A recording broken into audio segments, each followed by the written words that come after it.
এক গ্রামের মুখ্য রাস্তার পাশে এক হোটেল ছিল, যেখানে দূর দূর থেকেও লোকেরা ইলিশ মাছ আর ভাত খেতে আসতো। এই হোটেলটা দুই ভাই মিলে চালাতো। ওদের হোটেলের ইলিশ মাছের ঝোল এত স্বাদ ছিল যে কেউ একবার খেলে সে বারবার সেখানে ফিরে আসে। কিন্তু ধীরে ধীরে লোভ আর হিংসায় দুই ভাইয়ের জীবনে এমন মোড় আসে যেটায় ওদের পুরো জীবন বদলে দেয়। বড় ভাই ছিল মলয় আর ছোট ভাই ছিল অমল। ছোট ভাই খুব পরিশ্রমী ছিল। সকাল 5টায় উঠে বাজার থেকে তাজা ইলিশ মাছ আনতো, তারপর চাল ধুয়ে ভাত বসাতো, মশলাও তৈরি করত।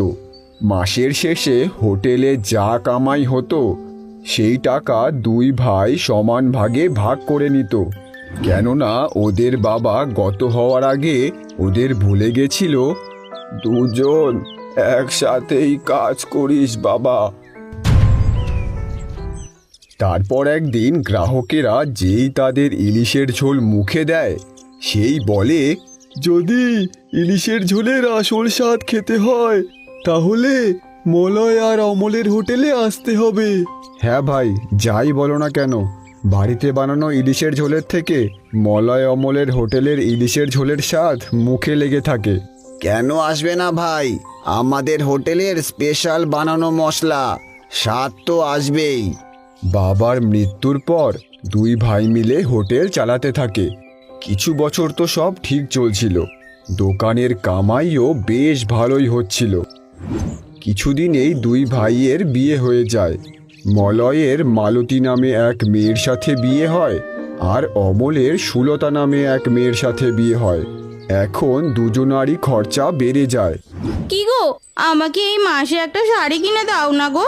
পাশের বাড়ি বৌদি আছে না, উনি নতুন শাড়ি এনেছেন, আমাকে দেখাচ্ছিলেন। আমি যা কামাই করি তা আধা আধা ভাগ হয়ে যায়।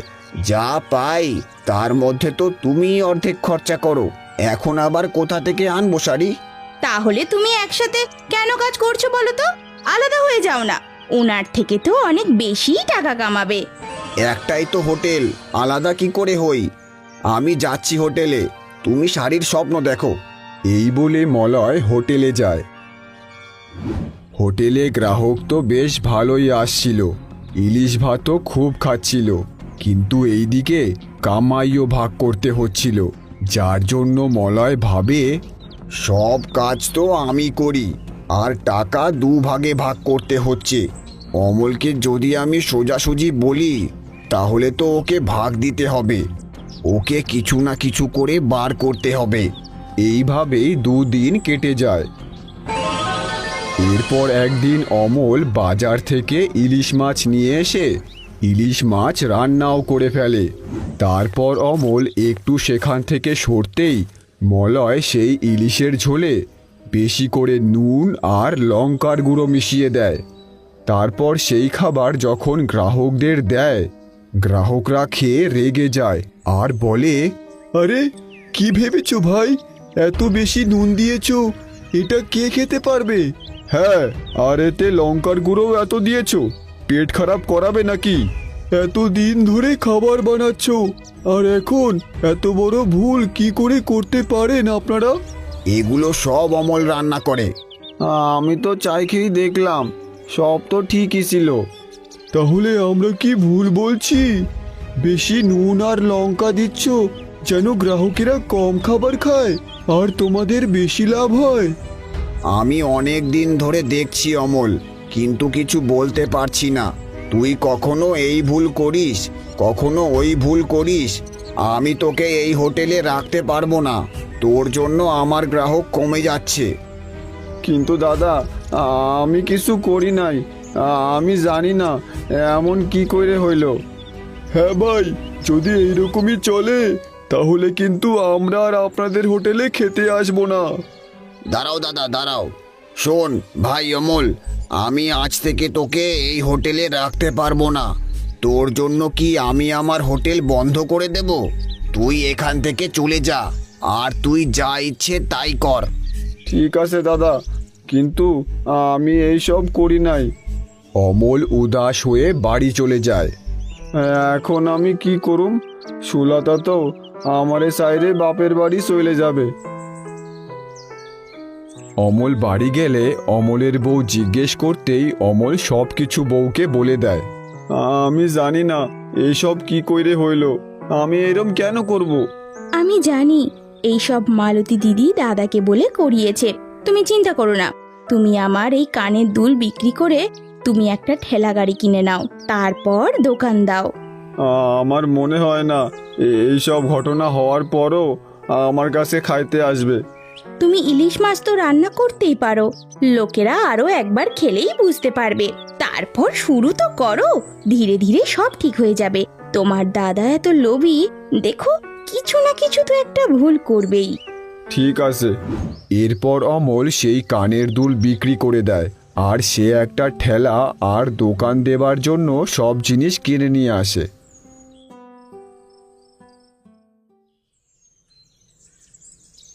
অমল তার ঠেলা নিয়ে গ্রামের এক গাছের নিচে দোকান দেয়। সে তার ছোট ঠেলাতেই ইলিশ মাছের ঝোল রান্না করতে শুরু করে। অমল ভাই, আমি শুনলাম তুমি কালকে খাবারে নুন আর লঙ্কার গুঁড়ো বেশি দিয়েছিলে, আর এর জন্য তোমার দাদা তোমাকে হোটেল থেকে বার করে দিয়েছে। হ্যাঁ দাদা, কিন্তু ওই নুন আর লঙ্কার গুঁড়ো আমি মিলাই নাই। যাই হোক, আজ আমি স্পেশাল ইলিশের ঝোল রান্না করছি, আজ খেয়ে দেখেন, ভালো না লাগলে টাকা দিতে হবে না। অমল ওই লোকটাকে ইলিশের ঝোল আর ভাত দেয়। লোকটা খায়, তারপর বলে, আরে অমল ভাই, স্বাদ তো বেশ হয়েছে, ঠিক আগের মতো, চালিয়ে যাও ভাই, তোমার কাছেও লোকেরা আসবে। ঠিক আছে দাদা, আপনারে অনেক ধন্যবাদ। এইভাবেই ধীরে ধীরে অমলের কাছেও লোকেরা খেতে আসে। আর এইদিকে মলয়ও একাই হোটেল চালাচ্ছিল। এখন যা কামাই হচ্ছিল সেগুলো সব মলয়ই রাখছিল, কিন্তু ধীরে ধীরে মলয়ের লোভ আরও বাড়ে। অমল ওর ঠেলা লাগিয়েছে, এই জন্য তো অর্ধেক গ্রাহক ওর কাছেই যাচ্ছে। এখন আমাকে অন্য কিছুও করতে হবে আরও টাকা কামানোর জন্য। ঠিক তখনই মলয়ের হোটেলে মলয়ের এক পুরনো বন্ধু সন্টু আসে। আরে সন্টু ভাই, কেমন আছিস? আরে মলয়, কেমন আছিস ভাই? আমি শুনলাম এখন একাই সামলাচ্ছিস হোটেল, তাহলে এখন হোটেলে বেশ ভালোই কামাই হচ্ছে বল। কি বলবো আর, এখন অমল ওর ঠেলা লাগিয়েছে, তাই আমার ভালো কামাই হচ্ছে না। তাহলে আমি একটা কামানোর রাস্তা বলবো? হ্যাঁ ভাই বল, হোটেলে ভালো কামাই হচ্ছে না। বলবো, কিন্তু এই কথাটা তুই আর কাউকে বলতে পারবি না। আরে ভাই, আমি অন্য কাউকে কেন বলতে যাব? তাহলে আয় আমার সাথে। সন্টু তখনই মলয়কে একটা জঙ্গলের দিকে নিয়ে যায়। ওরা জঙ্গলের একটা পুরনো বাড়িতে হাজির হয়। ভাই, এ তুই কোথায় নিয়ে আসলি? চল না তুই, তোর টাকা চাই তো।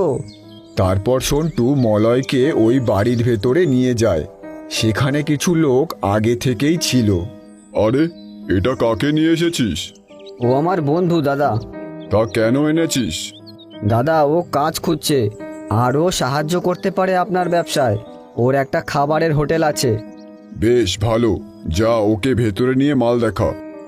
যার পরে সন্টু মলয়কে এক ঘরে মাল দেখাতে নিয়ে যায়। মলয় ওই মাল দেখে ঘাবড়ে যায়।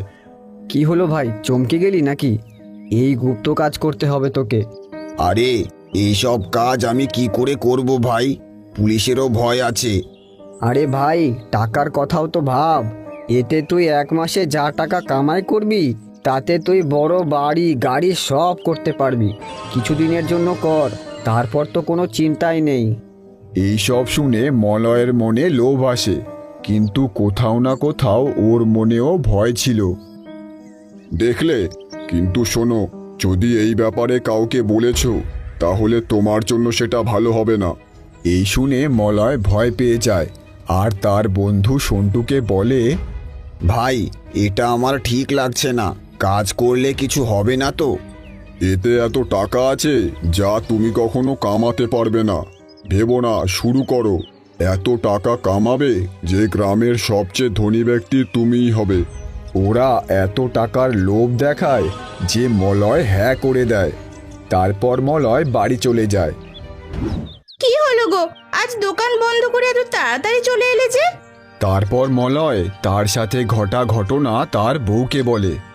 আরে কত ভালো সুযোগ, শুধু 1 মাসের তো ব্যাপার।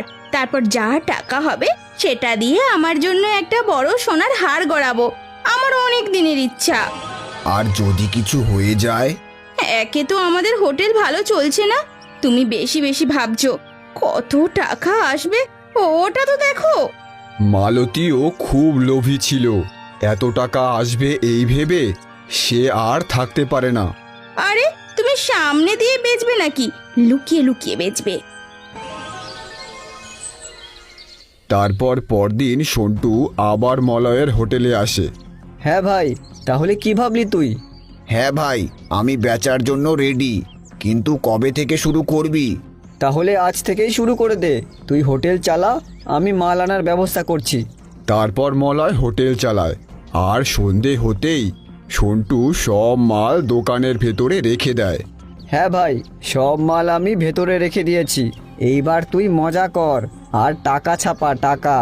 ঠিক আছে ভাই, কাল থেকে আমি ইলিশ ভাতের সাথে ওইগুলোও বেচতে শুরু করব। পরদিন মলয় হোটেল খোলে, ইলিশ মাছের ঝোল রান্না করতে শুরু করে। আর সে তৈরিই ছিল ভেতরের মাল বিক্রি করার জন্য। তখনই তার হোটেলে মন্টু নামে এক মাতাল আসে। মলয় ভাই, তাড়াতাড়ি 1 প্লেট ইলিশ মাছের ঝোল আর ভাত দাও। ইলিশ মাছের বড় পিসটা দেবে কিন্তু। মলয় তাকে দেখে ভাবে, এখান থেকেই বিক্রি শুরু করতে হবে। মন্টুদা, আপনার জন্য অন্য ব্যবস্থাও আছে। আমার জন্য ব্যবস্থা? তার মানে? মানে খাবারের সাথে ওই জলেরও ব্যবস্থা আছে। এ ভাই, সত্যি বলো ভাই, সত্যি বলছো? হ্যাঁ, কোথায়?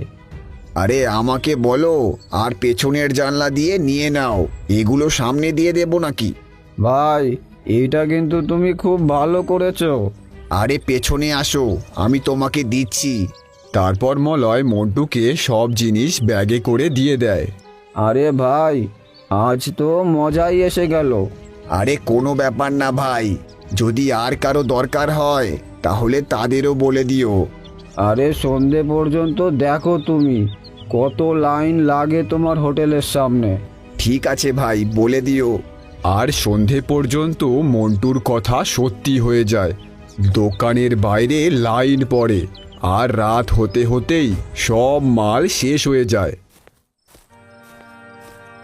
হ্যাঁ ভাই, বল কেমন চলছে? আরে ভাই, খুব ভালো।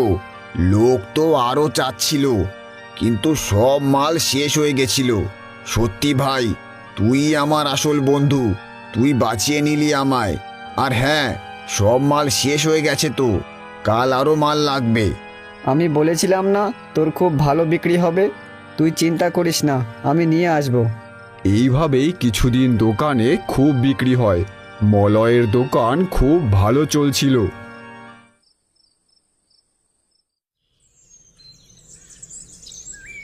আর এইদিকে অমল, দাদার হোটেলে এত ভিড় কি করে লাগতেছে? আমি যখন থাকতাম তখন তো কখনো দেখি নাই এত ভিড়। সকাল থেকে সন্ধে হয়ে যায়, ওর হোটেলে এত ভিড় লাগেই থাকে। তখনই সে মন্টুকে আসতে দেখে। অমল তাড়াতাড়ি মন্টুর কাছে যায় আর জিজ্ঞেস করে, আরে মন্টুদা, তুমি আজকাল আমার ঠেলায় আসতেছো না? তুমি তো রোজ আমার কাছ থেকেই খাইতা। আর কি বলবো ভাই, মলয়দার হোটেলে তো খাবারের সাথে স্পেশাল জলেরও ব্যবস্থা আছে, তাই সবাই ওখানেই যাচ্ছে। এই বলে মন্টু সেখান থেকে চলে যায়। আর এইদিকে অমল বুঝে যায় যে ও কি ব্যাপারে কথা বলছিল। আচ্ছা, তাইলে এখন দাদা এই খারাপ কাজও শুরু করছে, এই জন্যই ওর হোটেলে এত ভিড় লাগেই থাকে। তারপর তাড়াতাড়ি অমল তার দাদার কাছে যায়। এইটা কি শুনছি দাদা, তুমি টাকার জন্য এই খারাপ কাজ করতে লাগছো? আমাদের বাবার কি সম্মান থাকবে এই গ্রামে? মলয় অমলের মুখ থেকে এই কথা শুনে একটু অবাক তো হয়, কিন্তু তাও ও বলে, এখন তুই আমাকে বেশি জ্ঞান দিস না। টাকা আছে তো সব আছে, না হলে কেউ পাত্তাও দেয় না। যা, গিয়ে নিজের কাজ কর। দাদা, তুমি নিজেই ভাবো, এই যে যা তুমি করতেছো এটা কি ঠিক? এই বলে অমল ওখান থেকে চলে যায়। আর ওইদিকে মলয়ও ওর হোটেল বন্ধ করে নিজের বাড়ি চলে যায়। কখনো কখনো মনে হয় কিছু ভুল করছি না তো আমি। আজ তো অমলও এসেছিল, ও জেনে গেছে এই ব্যাপারে। আরে তুমি এত ভেবো না আজকের ব্যাপারে, এই সব তো ব্যবসাতে হয়। আর যদি তুমি এগুলো বিক্রয় না করো, ওরা অন্য জায়গা থেকে তো কিনেই নেবে। মালতী এত লোভী ছিল যে ও এত কামাই দেখে কখনোই চাইতো না যে মলয় এই ব্যবসা বন্ধ করে। এইভাবেই মলয়ের খুব কামাই হচ্ছিল। একদিন দোকানের সামনে, আরে দাদা আমাকে দাও। না না, আগে আমাকে দাও। আরে আমি আগে এসেছি, আমি আগে নেব। এইভাবেই ওরা নিজেদের মধ্যে ঝামেলা করতে থাকে।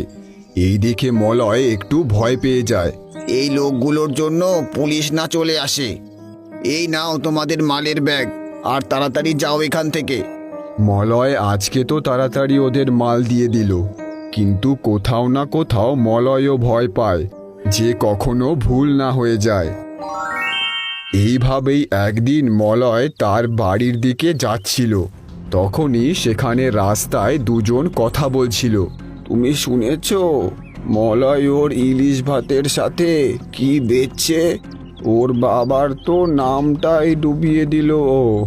হ্যাঁ দাদা, আর আমি শুনেছি মন্টু ওর হোটেল থেকে এত মাল নিয়ে যায়, তারপর রাতে মন্টু ওর বউকে ধরে মারে। আমিও শুনেছি যখন থেকে আমাদের গ্রামে ওই জিনিস বেচা শুরু হয়েছে, গ্রামে তো সব ঘরেই রোজ ঝগড়া হয়। এই সব কথা শুনে মলয়ও একটু উদাস হয়ে পড়ে, আর তারপর সন্টুর কাছে যায়।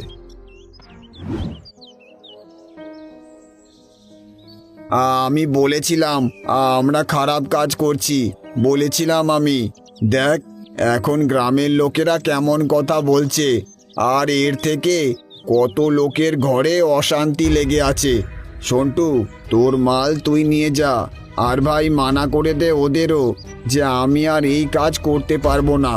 ভাই হাত জোর করছি, আমি আর এই পাপ কাজ করতে পারবো না। তুই কি বলছিস? এত তাড়াহুড়ো করিস না ভাই। না ভাই, আর না। আরে ভাই, তুই তো মানছিসই না। আচ্ছা ঠিক আছে, আমি দেখছি। তারপর মলয় তার বাড়ি চলে আসে আর সব কথা তার বউকে বলে দেয়। তুমি ভাবো বউ, যদি মন্টুর জায়গায় আমি হতাম আর রোজ তোমাকে কষ্ট দিতাম তাহলে কেমন হতো? আমি আর এই খারাপ কাজ করতে পারবো না। ঠিক বলেছ গো, আমিও টাকার লোভে না অন্ধ হয়ে গিয়েছিলাম। এখন থেকে আমরা আর এই কাজ করব না। পরদিন সকালে মলয়ের বাড়িতে হাজির হয় সেই গুন্ডাগুলো। হ্যাঁ ভাই, আমি শুনলাম তুমি আর মাল বেচবে না। দাদা, আমি আর এই কাজ করতে পারবো না। এতে লোকেদের জীবন খারাপ হচ্ছে। এই চুপচাপ যা বলছি তাই করবি, বুঝলি? তোর এখান থেকে আমার অনেক কামাই হচ্ছে, আমি তোকে কি করে ছেড়ে দিই? বাঁচতে হলে কাজ চালিয়ে যা, আর বন্ধ করলে দেখে নিস। এইভাবেই গুন্ডাগুলো ধমকি দিয়ে সেখান থেকে চলে যায়। হে ভগবান, এখন কি করি? আমি আর এই পাপ কাজ করতে পারবো না। মলয় ঠিকই বলেছিল, এই খারাপ কাজ করা আমার উচিত ছিল না। তো এখন কি করবে তুমি? যদি আমরা ওদের মাল আনা বেচি, ওরা তো আমাদের ধমকি দিয়ে গেল। ওটা করব যা আমার আগে করাই উচিত ছিল। পুলিশের কাছে যাব আর সব কথা ওদের বলবো, আর আমার হোটেল আর সব কিছু আমি অমলের নামে করে দেব। তারপর মলয় তাড়াতাড়ি পুলিশ স্টেশনে যায়। স্যার, আমি একটা এফআইআর করতে এসেছি। হ্যাঁ বলো, কার? আমার আর ওই গ্যাংয়ের যারা খারাপ কাজ করছে। এই শুনে থানার সবাই চমকে যায়। মলয় সব কথা তাদের বলে দেয়। খুব সাহস তোমার, বলতে হবে। আমি সব বলে দেব, কিন্তু এর বদলে আমি শুধু একটা জিনিস চাই। ওরা আমার বাড়ি গিয়ে ধমকি দিয়ে গেছে, আপনি আমার পরিবারের সুরক্ষা করবেন। আরে তুমি চিন্তা করো না, তুমি নিজে থেকে এসে বলেছো তাই খুব বেশি সাজা পাবে না। ততক্ষণের জন্য আমি কিছু হাবেলদারদের তোমার বাড়ি পাহারা দিতে লাগিয়ে দেব। ঠিক আছে স্যার, অনেক অনেক ধন্যবাদ। পুলিশ মলয়কে জেলে নিয়ে নেয় আর কিছুদিনেই খারাপ কাজ করার গ্যাংয়ের সবাইকে পুলিশ ধরে ফেলে। 1 বছর পর মলয় জেল থেকে ছাড়া পেয়ে যায়, কিন্তু পুরো গ্রামে মলয়ের বদনামি ছড়িয়ে পড়েছিল।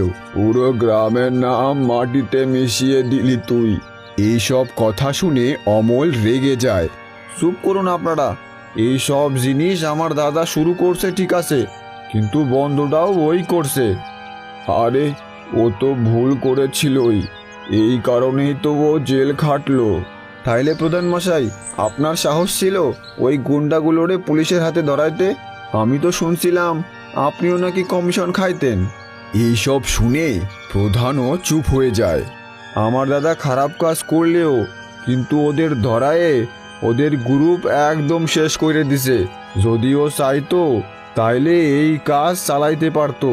লোকের জীবন খারাপ হচ্ছিল, দাদার কোনো সমস্যা ছিল না, কিন্তু দাদা পুলিশের কাছে গিয়ে নিজের ভুল স্বীকার করছে আর সাথে সব গুন্ডাদের ধরাইছে। অমলের এই কথা শুনে গ্রামবাসীরা চুপ হয়ে থাকে। আর চুপ হতোই না কেন, কারণ আজ পুরো গুন্ডাদের গ্রুপ ধরা পড়েছে মলয়ের কারণেই। তারপর আর কি, 2 ভাই একসাথে হয়ে যায় আর তাদের হোটেল চালায়।